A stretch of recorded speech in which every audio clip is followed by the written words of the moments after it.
And good morning. Welcome back, everybody, for another edition of the Astro Weather for 4/13/23. I'm looking a little rough around the edges here. Although I did shower for everybody today, so keep that in mind. I have been taking care of my appearance and grooming. I just thought I'd get a better job on the shaving front. This is the weird thing about watching yourself on video. All of a sudden, my Virgo kicks in and goes, "Oh man, you could have done a better job with that." Anyway, thanks for being here. We are winding down yet another week in the realm, and we'll be staring down Friday and, of course, the weekend. And I think for the Friday show, I'm going to be doing Astro Weather on Friday, but I'm going to do it at 11 a.m. Central Standard Time. So there's a couple of reasons for that. Number one, it allows me to sleep in a little bit on a Friday, which I don't normally do, but it'll allow me to do that. And number two, since we're covering the weekend, right, that's really kind of like the Astro Weather for the weekend. And then it gives me about a half an hour gap between the Astro Weather and the Friday forecast. And it also allows me, just to be completely honest and transparent, it helps me promote the Friday forecast as well. It's kind of like a lead-in, It's like the evening news going into Johnny Carson back in the day. Okay, so let's get into the weather. And I think today we have a bit of hangover energy. That's what I would call it. Let's start off with the hangover energy. We have the moon at 25 Capricorn straight out of the gate here. Are you going to join the show? You need to go sniff that door. Sniff the cat life on the other side of the door. We have the moon in Capricorn. That's in the third decan, which puts it in the Virgo decan. And the energy is winding down. And by tonight and then tomorrow, we're staring down really the kind of one of the first conjunctions of the moon with Pluto here in Aquarius. So every time now we have an aspect to Pluto at 0 Aquarius, we got to pay attention. It's not quite balsamic, but the energy of the moon is winding down. Tomorrow is a Friday, and I imagine that any kind of high strange or weirdness will also be a part of tomorrow's discussion, but we're not quite there yet. So we have the moon really in square with the sun and Jupiter. I guess we're just coming out of that the Kazemi effect, which is really a super conjunction, right? So we've got 1 degree, essentially 1 degree, and basically, what is that?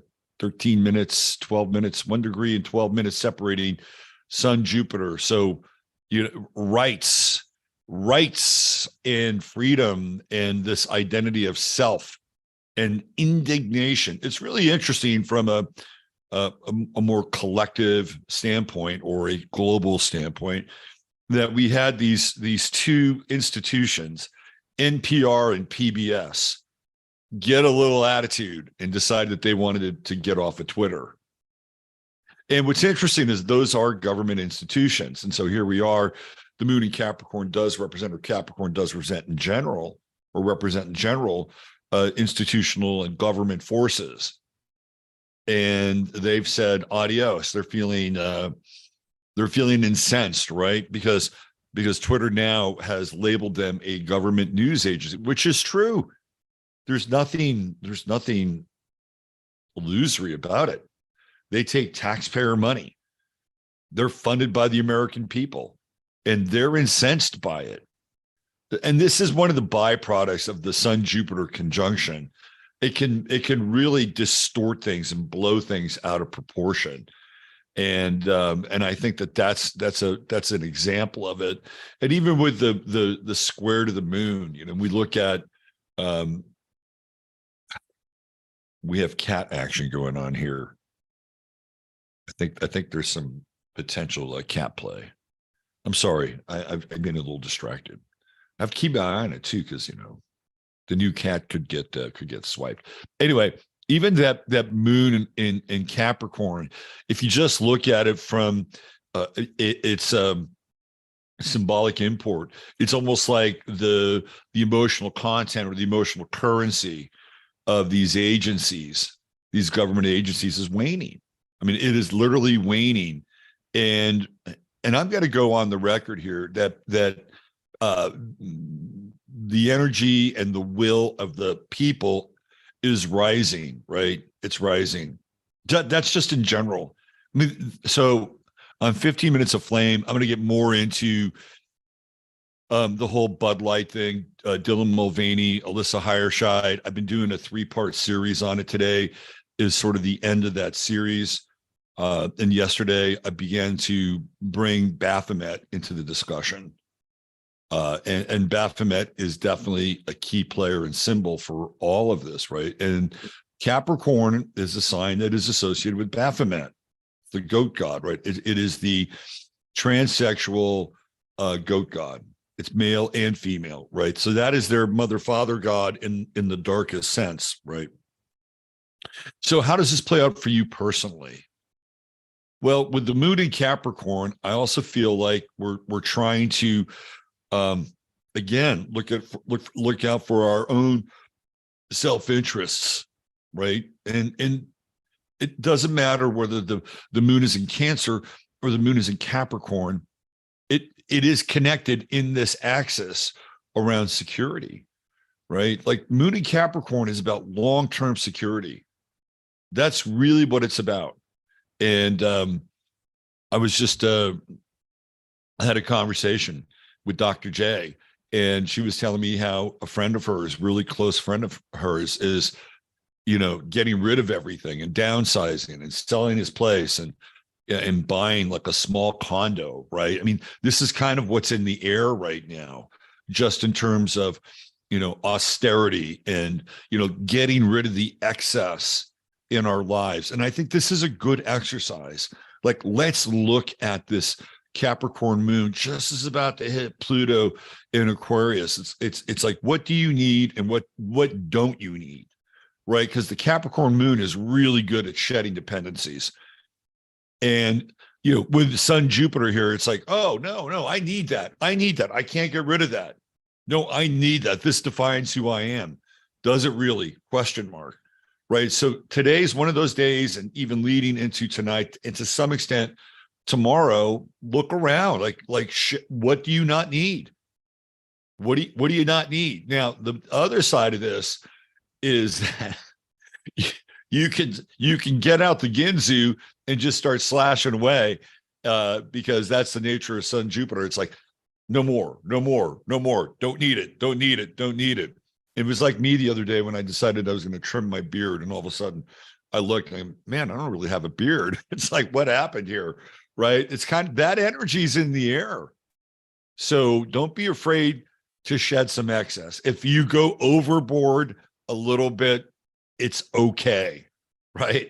It's kind of okay, because I think this is one of those periods where, if we're looking at our long-term security, just getting rid of things that we don't need is going to be really important. So whether it's debt, whether it's a dependency on credit, right? This is a time where you have to really look at it. You know what else is interesting is today I ran across this item where sugar is starting to really go through the roof in terms of price. This is all intentional, by the way. And when we look at sugar, it's everywhere, right? It is everywhere. It's in our sodas, it's in our baked goods, right? So all that stuff is going to go up, right? It's all going to go up. So if you wanted to start kicking sugar, this would be a good day to start thinking about that, right? It's like just less money that you have to spend on certain things that are no longer serving you. And sugar is not your friend, by the way. Now we do have this sextile with the moon and Neptune. So be gentle, right? As you divest yourself of things that are no longer working, outdated, outmoded, right? You're trimming the fat. That moon Neptune sextile should be a reminder as to why you're doing it. As you shed your material and physical dependencies, the other part of this is to affirm the spiritual content. That's what the moon sextile Neptune is. Affirm the spiritual content. And in fact, if you know somebody that can really use something and you don't need it anymore, and it's not out of some sense of false charity or piety, let go of it, right? Like, oh, I don't really need this, but so-and-so does. Here, let me see if they want it. And if they want it and it's usable and useful to them, do it, right? This is a time where with the moon sextile Neptune, it's like, what's your home? Where do you come from? Where do you come from?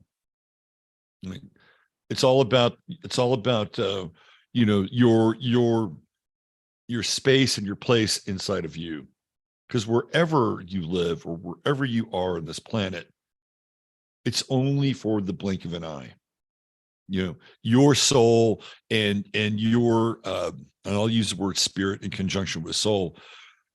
We're going places, right? We are going places. Ultimately, we'll leave this body and, you know, we'll be on the big journey, whether it's the you know, the Gnostic journey, and, you know, and the archons show up and pretend they're our mothers and fathers, or we break through the soul incarnation grid. We solve the issue of Saturn and the moon, and Saturn and the moon being sort of the reincarnation station, right? We'll find out. We'll find out. So this is one of those days where if you can focus on that space inside of yourself, I think it can be really, really productive. It's brief, right? We have a brief window here, but it's not an inconsiderate one, especially as we divest ourselves. So, right, we're divesting ourselves of things that we've acquired in needless material possessions, while we're affirming something very, very different. And if you can give something to somebody else along the way, even better. You're basically accomplishing. You're multitasking. That's what's happening here. The other thing with this moon, like when we get into moon Jupiter squares, there can be real outrage. Oh my God. And I've been seeing this with this whole, you know, boycott of Bud Light and everything. I'm going to talk more about that on my 15 Minutes of Flame show. And I think people who believe that they're actually making a huge difference by boycotting Bud Light may have to rethink that, because I'm going to give you an alternative on my 15 Minutes of Flame program as to why that may not necessarily be the case. All right, let's keep going here. While the moon is in conflict here and people are really expressing indignation, right? This is the aspect of indignation. Just be careful. Be careful a little bit of the intoxicating power of indignation, because it's in the air. And the moon is coming out of this phase where it's squaring Chiron. We're not going to really think about that too much.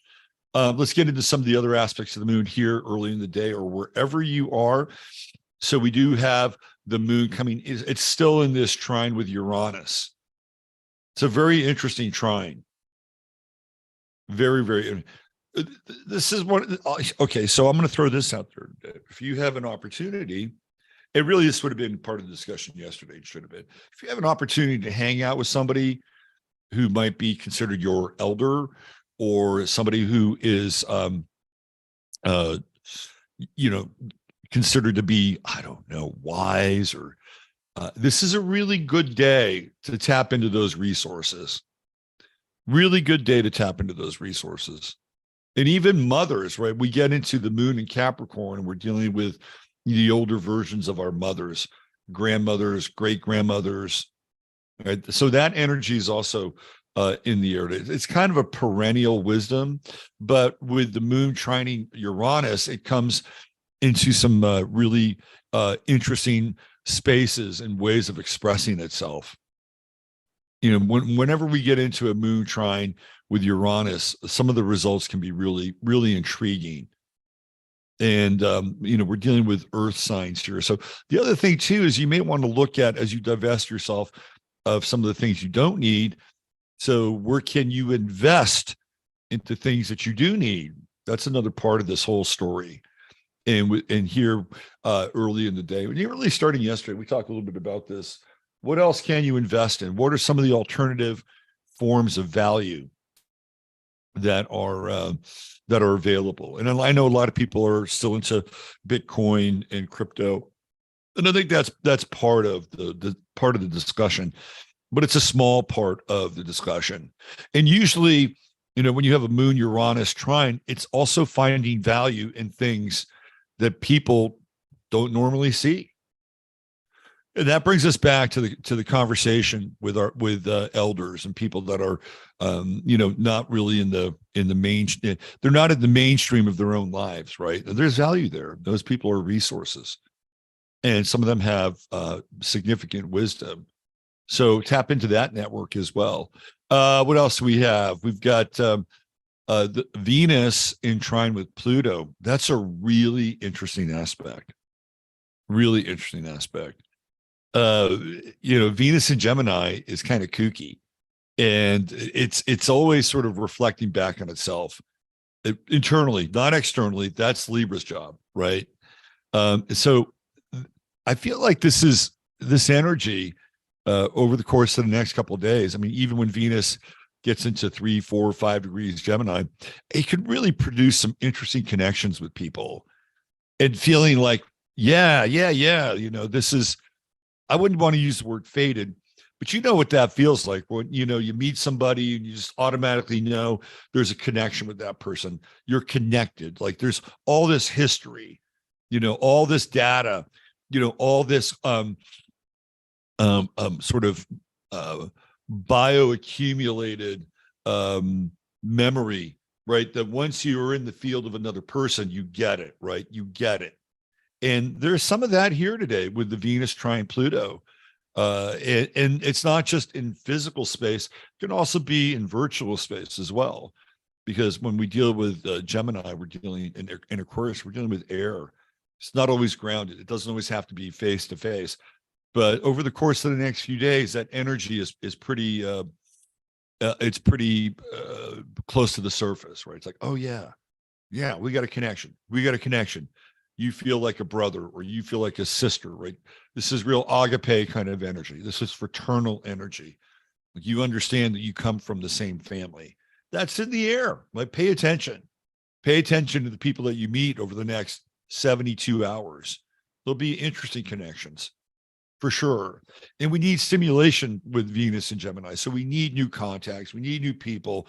We need to keep this flow open so that, we don't get stagnant. We don't get stale. We don't get caught in the moon sun square, right? That's another part of this. Like when you get into this moon sun square, you're divesting yourself of the things that keep you from being lighter. And I think that's a theme for the day is just, look to affirm and bring more, lightness of being in your life, right? Look to do. It doesn't mean that you can't have something that's deep or resonant or profound. I don't think the two are mutually exclusive. So I would say, look to invest in some lightness and some have some fun. That moon sun square can be heavy. Don't forget to have some fun and find a little enjoyment here. And also kind of indulge in witty repartee and conversation that's really stimulating, right? And again, I mentioned this before, and I think it's worth mentioning. This is great energy if you want to rebuild your relationships with your siblings. The Venus Pluto trine is excellent. Don't sleep on it. And again, I don't want to sound like a broken record, but we all know that area of our lives really took a beating over the last 3 years. Okay, what else do we have? Real quick, we've got Mercury at 12 Taurus right here. It's starting to separate a little bit from Mars, but we still have this Mercury-Mars sextile, which I think is good. Weigh the value, weigh the cost, and then act on it accordingly. Mars is still in a more longer-term trine with Saturn, although by the weekend, it's starting to separate a little bit. So it'll get out of that trine. It'll start to move closer to Neptune. That's a different discussion for another day.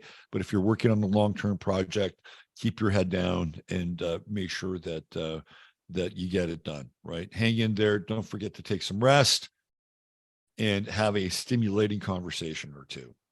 It'll be interesting tomorrow when that moon moves into Aquarius and we have the moon Pluto conjunction. And then we also have Venus there. That'll be a really interesting time. We'll talk more about that tomorrow.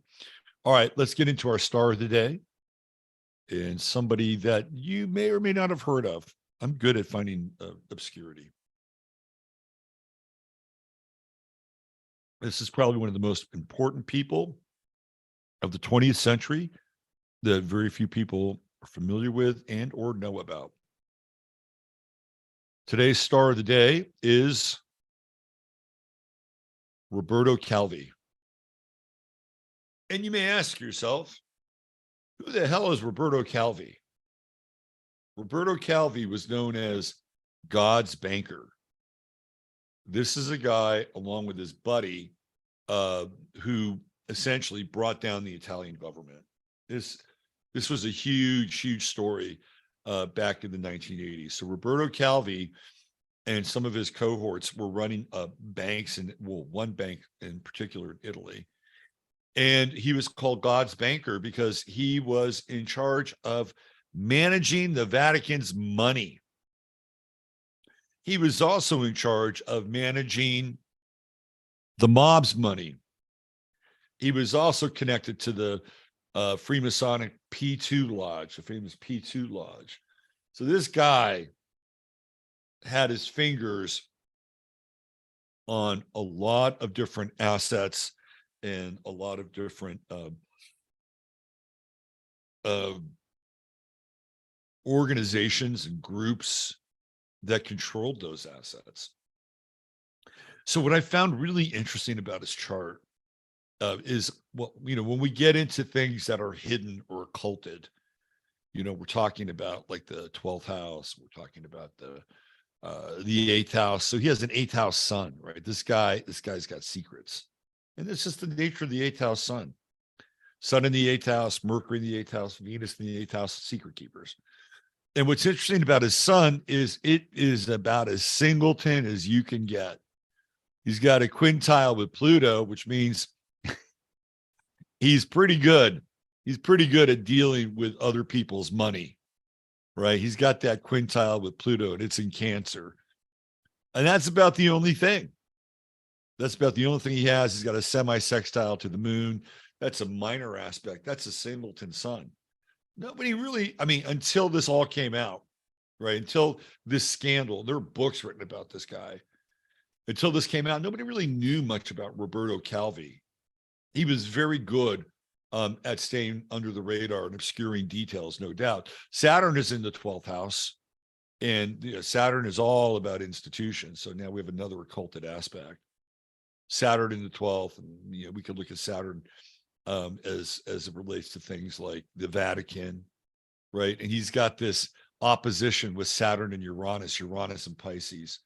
Pisces, of course, being the sign that's most associated with Catholicism, Christianity. It's all the Abrahamic religions, right? But when we get into Pisces, we get into the story of Christ and the resurrection. So here we have Uranus in the 6th house, which is indicative of very unusual work. Very unusual work. And then it's tethered to Saturn in the 12th house, which takes him literally out of the world, right? He's dealing with these Saturnine forces that are playing a huge role in his chart. Then we have the Saturn sextile to Pluto. Look at that. So again, Pluto here in Cancer, there's pension funds in there. There's all kinds of shit in there, right? But his job was to launder the Vatican's money. And here we have Mars in Scorpio and Juno in Scorpio, and the true node in Scorpio. And we got a grand trine here. We got Mars, Pluto, Uranus. This guy was probably very good at his job. Very, very good. And that true node in Scorpio is all about other people's money, right? It's money magic, and it does dip into the underworld, right? So we have this Mars square with Jupiter and the Mars square with Neptune. At some point, that Mars square is going to play a big role in his life and will ultimately be his undoing. Also, the moon in Aquarius. Again, it's kind of very impersonal. We don't really get into any aspect with the moon until we move into this kind of 8-degree opposition with Neptune and Jupiter. And Leo, of course, man, Leo is so Vatican-y, right? All the garish display of the gold and the pomp and circumstance and the richness and the wealth that goes all the way back to the Vatican and the Medicis. And I mean, this is how far all this stuff goes back, right? And he's got this Aquarian moon. So he's able to really detach. Like this guy is like almost pathologically detached in some ways. He really would have been the perfect candidate here to be God's banker. And he's got Mercury and Eris and Pallas and Venus and Aries, all the seventh house. This is his most loaded area. So he's actually pretty good at forming bonds, relationships. Mercury in Pisces tends to be a bit religious, right? But then there are these squares that come in. And ultimately, again, those squares are going to be a bit of his downfall, right? He has a yod, Saturn at 5, he's got Mars at 3, and then there's Venus right there at 1. That's part of the yod it's part of the yod with Mars. It's part of the in conjunct with Mars. It's not quite a complete yod, is it? Not quite. Not quite. It's kind of an odd yod. We'll call it an odd yod. Anyway, I wanted to show you some other things about Roberto Calvi. Now, Roberto Calvi, his body was found hanging under a bridge in London. And I'll show you I think the bridge, the name of the bridge is even interesting. I think it's called like Blackfriars Bridge. I think it's Blackfriars Bridge, if I'm not mistaken. Let me just go back into my sources here. Let's see. Yeah, Roberto Calvi. He was a native of Milan and chairman of Banco Ambrosiano, which collapsed in one of Italy's biggest scandals. I mean, there's all these bodies that are littered around Calvi and his death. Banca Commerciale Italiana. He joined the bank after World War II, then moved to Banco Ambrosiano. So he was found hanging under Blackfriars Bridge. Isn't that interesting? Blackfriars Bridge. It's very symbolic. So let's look at the day that they found his body. Can we find any clues? So I ventured to guess that they probably strung him up at about 2 a.m. Now, there was a trial going on, and his secretary had mysteriously jumped out of the window of her apartment and supposedly committed suicide. So there are all these deaths that are starting to take place. He's got his partner who's also involved in this thing, and he winds up having a cyanide overdose. And it's like it's really strange. It's huge. Like this scandal with Calvi and his buddy brought down the entire Italian government. Okay. So what do we have here? Like, what could we infer from what's going on with Mr. Calvi? Well, first of all, we have Pluto over here in Libra, and what's it doing? It's in exact opposition with his sun. Now, for all you people who are going to have a Pluto-Sun opposition, don't worry, don't stress out, don't freak out.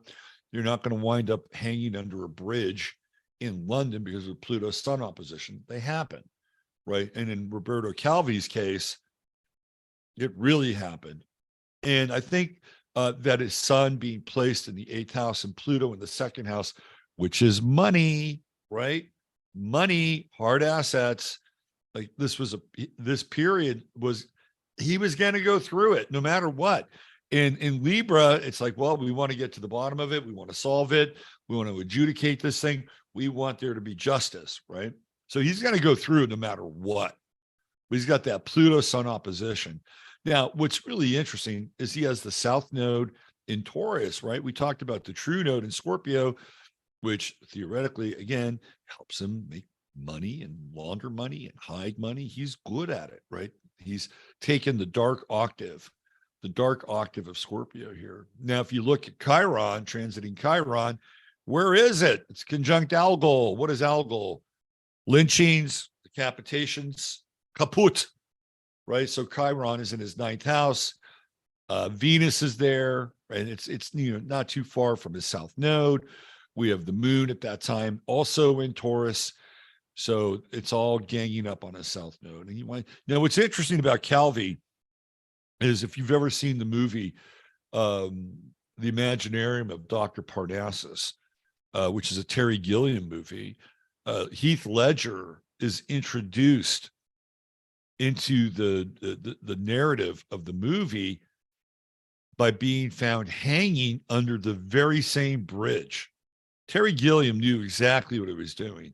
And what's interesting is the reason why he was able to survive his hanging is because Heath Ledger in the movie had this kind of metal whistle, right, that he had lodged in his throat. So when the rope wrapped around his neck, it didn't completely compress his throat, right? And he was able to breathe slightly because of this little metal tube inside of his throat. And what's interesting about Ledger is that this was the last movie that he did.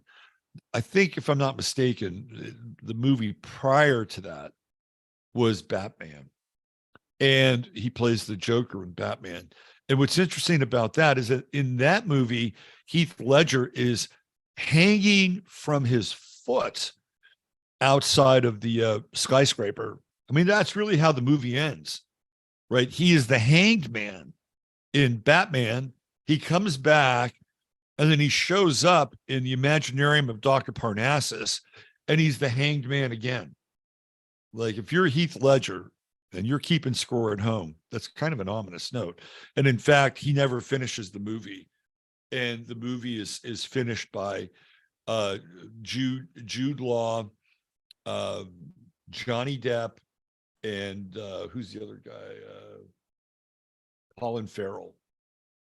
In the dream sequence, they all play Heath Ledger's character, right? So Heath Ledger is a part of this story, right? He plays the role of the hangman on the same bridge.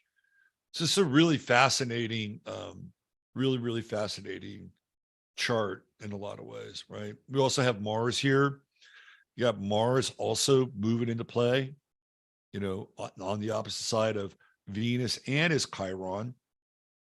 I mean, to me, this is a chart that just smacks of, dude, your day has come, right? Your day has come. We also have Uranus squaring right here.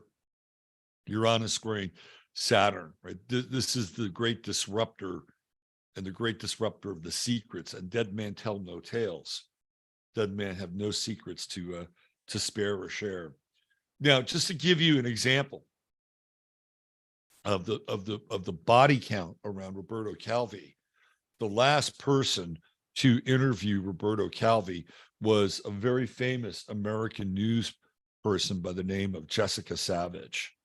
And guess what happens to Jessica Savage? She mysteriously dies. Very strange. She dies in a car accident. And her car goes off the road, and she winds up drowning, but she doesn't really drown in like a river, like an ocean or a lake. It's more of kind of like a almost like a canal. And she's living in the United States, of course, and she's coming home from dinner with her boyfriend, and their car mysteriously just, gets like ejected from the road. Now, to be fair, it is raining, it is wet, it is a dark and stormy night, but for all intents and purposes, they probably shouldn't have drowned, not in the body water they were in, right? So another mysterious death around Roberto. They were just dropping like flies. And ultimately, the Italian government winds up dropping. This guy knew where all the bodies were buried. He was in multiple worlds. He was in the world of the mob. He was in the world of the Vatican, and he was in the world of Freemasonry. And there was absolutely no way that they were ever going to let him live. So that's our star of the day, Roberto Calvi. If you are interested in finding out more about some of the other stuff I talk about, come on over to 15 Minutes of Flame, and that's going to be happening in just a little over a half an hour. And I'm winding down a 3-part series on the whole Dylan Mulvaney, Alyssa Hirschide, Bud Light, in what I would call trans fetishism. And today's the final chapter in that trinity of shows, the trialogue, and hopefully I'll tie it all up and bring it all together. So please join me over there, 9:11 a.m., 15 minutes of flame. That's what it looks like. And if you are interested in some of the best CBD products that I have encountered, I got to give a shout out to my man Chris over at True Hemp Science. True Hemp Science wants to show me notifications. You know what? I always say no, but I'm going to allow it. I'm going to allow those notifications. Why? Because I trust my buddy Chris. I trust the product. And let me just give a little share here for that. So if you're interested in CBD and the healing and salutary effects of CBD, check out truehempscience.com. If you spend $100 or more and just type in 15MINS, guess what you'll get? You'll get free product. $150 more, you get free shipping. And I guarantee you, you won't be a one-time customer because that's how efficacious his CBD blends are. All right, I'm out of here. Come join us over on 15 Minutes of Flame. Use your head in order to discern what's real, your heart to step on what's possible. I'm Robert Phoenix, for myself, Jasper, and Peachy. Take care. Have a great day. And if I don't see you in 15 Minutes of Flame, I'll see you back here tomorrow at 11 o'clock a.m. Central Standard Time for the Astro Weather. Take care. Bye for now.